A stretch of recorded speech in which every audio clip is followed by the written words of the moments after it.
races across Missouri. Oh my God, I'm scared to death. Her gas pedal is stuck.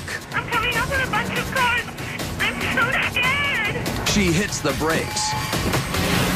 But with the 175 horsepower engine redlining at 7,000 RPMs, the brakes do nothing to slow the SUV. Police converge, hoping to warn other drivers ahead. But with speeds nearing 120, they struggle to even keep pace. It's time to buckle up. Grab the wheel and see if you have what it takes to steer clear of certain death. What would you do? A. Use the emergency brake and steer onto the shoulder. B. Jam the car into neutral. Or C. Turn off the engine.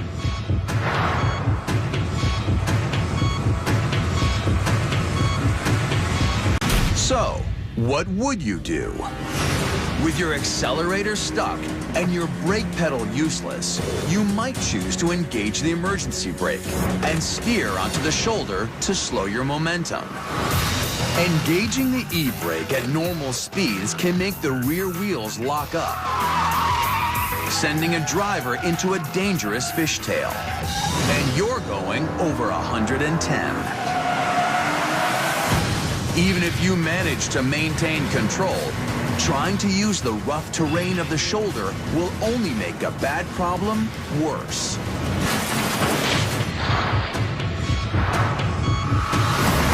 With your car speeding out of control, you could turn off the engine and try to steer it to safety.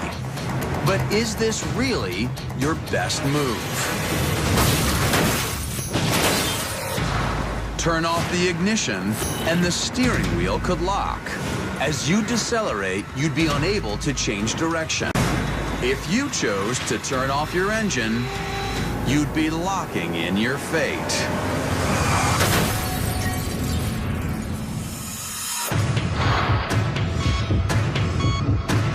So, what should you do? The best thing to do is jam the car into neutral. By disengaging the transmission, you disconnect the gears that join the motor to the axles.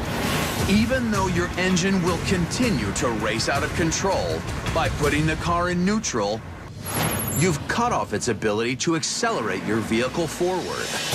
Apply firm, steady pressure to the brakes. With the engine no longer powering the drive shaft, the vehicle's brake system can now slow the SUV, allowing you to bring this deadly ordeal to an end.